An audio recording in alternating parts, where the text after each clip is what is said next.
Hola a todos y bienvenidos a este análisis. Hoy vamos a desentrañar un verdadero misterio biológico. ¿Por qué los medicamentos, que están diseñados específicamente para sanarnos, a veces terminan causándonos daño? Bueno, a lo largo de esta explicación vamos a explorar exactamente qué pasa dentro del cuerpo y, lo más importante, cómo podemos construir un escudo del conocimiento superpoderoso para proteger nuestra salud. O sea, la medicina moderna es una herramienta increíble, de verdad, pero exige una precisión absoluta. Y cuando esa precisión falla o cuando nuestra biología reacciona de una forma que nadie esperaba, las consecuencias pueden ser bastante serias. Para poner esto en perspectiva, fíjense en este número, 1.5 millones. La magnitud del problema es literalmente asombrosa. Cada año, los errores de medicación causan lesiones a por lo menos 1,5 millones de personas, y los costos financieros superan los $3.500 millones solo tratando a pacientes hospitalizados. Y ojo, no estamos hablando de un simple error administrativo de vez en cuando, es un problema sistémico de salud pública gigantesco. Detrás de esta enorme cifra hay historias reales, familias y vidas afectadas por eventos que, créanlo o no, en la gran mayoría de los casos son completamente prevenibles. Así que, para organizarnos, nuestra agenda de hoy va a cubrir 6 puntos súper importantes. Vamos a ver, ¿por qué ocurren las reacciones adversas? El impacto de los fármacos tóxicos, el peligro tras la medicación incorrecta, cómo prevenir errores de medicación, 5 formas de evitar errores, y cerraremos con una guía de seguridad para el paciente. Empecemos con nuestra primera sección. ¿Por qué ocurren las reacciones adversas? Para arrancar, tenemos que entender la diferencia entre lo que el cuerpo hace con el medicamento y lo que el medicamento le hace al cuerpo. Fíjense en esta definición de la Organización Mundial de la Salud sobre qué exactamente es una reacción adversa a un medicamento.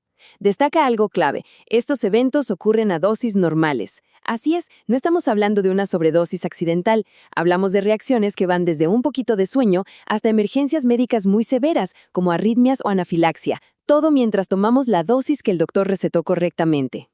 Y bueno, entender por qué ocurren reacciones alérgicas tras sensibilización es fascinante. Imagínense que la sensibilización es como instalar un sistema de alarma en una casa.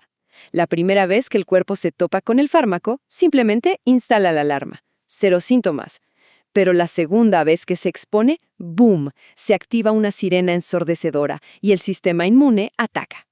Aquí es donde uno identifica medicamentos como penicilinas y aspirina, que son famosísimos por causar esto. Y lo más loco de todo es que la intensidad de la reacción casi no depende de la dosis. Una pizquita de miligrama puede desatar exactamente la misma crisis severa que una pastilla entera. Ahora pasemos a la sección 2, el impacto de los fármacos tóxicos.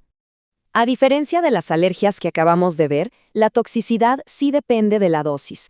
A más medicamento, mayor es el efecto, y lamentablemente suele atacar órganos vitales muy específicos.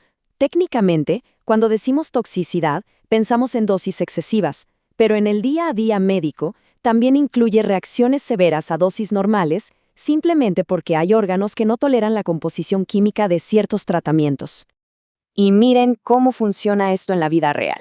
Hay medicamentos que interactúan de forma superdestructiva con órganos puntuales. Por ejemplo, todos conocemos el acetaminofén, es muy seguro, pero si se combina con alcohol, se vuelve súper hepatotóxico y puede causar daño hepático agudo. O por otro lado, medicamentos para el corazón como la amiodarona, que pueden alterar el ritmo eléctrico del corazón y causar arritmias graves.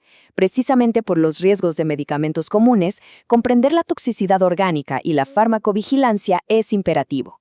Los médicos monitorean de cerca cómo reaccionan los órganos para asegurarse de que la medicina no termine destruyendo lo que intenta curar. Avanzamos a la sección 3, el peligro tras la medicación incorrecta.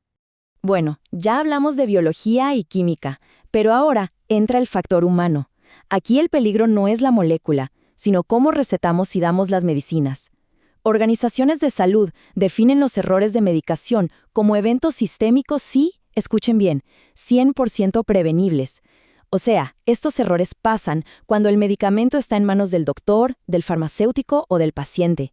Ya no es una biología impredecible, es un fallo en el sistema que nosotros creamos. Y la verdad, los errores casi siempre caen en las mismas trampas. Vemos dosis mal calculadas, historiales médicos desactualizados y, claro, la clásica y famosa letra de médico que nadie puede leer. Pero también hay enormes fallas de comunicación, donde simplemente no se le explica bien a la persona cómo debe tomar su tratamiento de manera segura en casa. Y fíjense cómo un simple problema de nombres puede ser un desastre total. Tenemos el Celebrex, que es para la inflamación, y el Cerevix para las convulsiones. Suenan casi idéntico y escritos rápido se ven iguales. Un pequeñísimo desliz entre estos fármacos puede terminar en que alguien reciba un tratamiento peligrosísimo para algo que ni siquiera tiene. Esto nos muestra lo frágil que puede ser la comunicación médica. Llegamos a la sección 4. ¿Cómo prevenir errores de medicación? Saber cuál es el problema es solo el principio. Los hospitales y clínicas han tenido que inventar maneras de frenar esto. Para acabar con el problema de la mala letra, hoy en día se prohíben ciertas abreviaturas. Imaginen que una simple letra U escrita rápido parece un 0, lo que multiplicaría una dosis por 10. O escribir 0.5 sin poner el 0 antes del punto decimal. Alguien no ve el punto y administra 5 miligramos enteros en lugar de medio. Cambiar esos símbolos por palabras completas y claras literalmente salva vidas todos los días. Y ni hablar del papel que juega la tecnología hoy en día. Al dejar de lado el papel y usar sistemas de computadora para recetar, la cantidad de errores baja a la mitad. Pero si a eso le sumas escanear el brazalete del hospital y verificarlo con el código de barras de la medicina antes de darla, los errores se desploman hasta en un 85%. Es un claro ejemplo de cómo un buen sistema le gana al error humano. Vamos a la sección 5. 5 formas de evitar errores. Para atacar el peligro gigante que se da cuando una persona pasa de su casa al hospital o de un especialista a otro, se usa algo llamado conciliación de medicamentos. Básicamente, más de la mitad de los errores pasan en estas transiciones. Para que esto no pase, se siguen 5 pasos estructurados. 1. Anotar todo lo que se toma en casa. 2. Listar las recetas nuevas. 3. Cruzar ambas listas con lupa. 4. Ajustar y borrar duplicados o mezclas peligrosas. Y 5. Entregar la lista final impecable a quien recibe el cuidado médico. Y créanme, funciona. Si buscamos estrategias 100% efectivas para prevenir daños severos, este proceso es nuestro mejor aliado. Los números no mienten. Cuando se hace bien, esta revisión baja los errores de medicación en un 70% y disminuye las reacciones adversas reales en un 15%. Se ha vuelto el estándar de oro en los hospitales porque sencillamente funciona. Finalmente, nuestra última sección, la 6, Guía de seguridad para pacientes. Y esta es la parte más importante para todos nosotros. ¿Cómo dejamos de ser consumidores pasivos y nos convertimos en defensores activos de nuestra salud?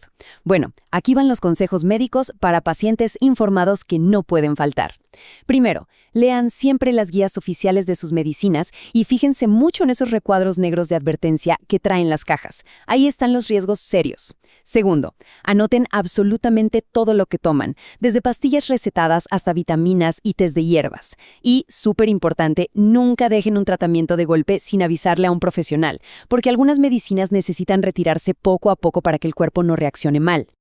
Para cerrar este análisis, los quiero dejar con una pequeña reflexión. La próxima vez que tengan una cita médica, pregúntense, ¿tienen su lista de medicamentos totalmente completa, actualizada y lista para mostrársela al doctor? Al final del día, prevenir estos sustos y evitar que los fármacos nos hagan daño es un trabajo en equipo. Estando informados y tomando control, nos convertimos en el eslabón más fuerte de nuestro propio cuidado. Porque definitivamente, en el mundo de la salud, nuestro conocimiento es nuestro escudo más poderoso.